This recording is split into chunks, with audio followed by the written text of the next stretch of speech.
বন্ধুরা, গোপন সূত্রে জানা গিয়েছে যে এবারের বিপিএল এর প্রত্যেকটি ম্যাচ নাকি ফিক্সিং হচ্ছে।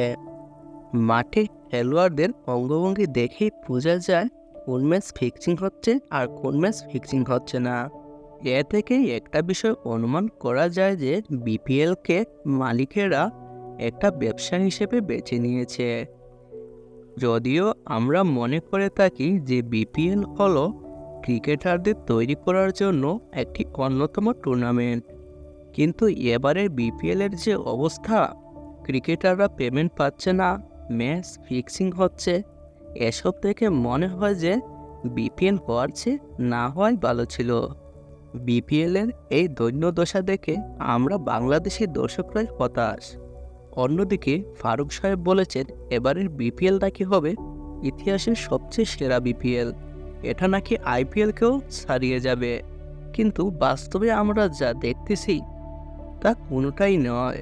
বন্ধুরা, বিপিএলের ম্যাচ ফিক্সিং সম্পর্কে এখনও কোনো অথেন্টিক তথ্য পাওয়া যায়নি, কিন্তু সাংবাদিকরা চেষ্টা করতেছে যে সব সত্য বের করে নিয়ে আসার। তাই এটা বলতেই পারি যে কিছুদিনের মধ্যে ম্যাচ ফিক্সিংয়েরও থলের বিড়াল বের হয়ে আসবে।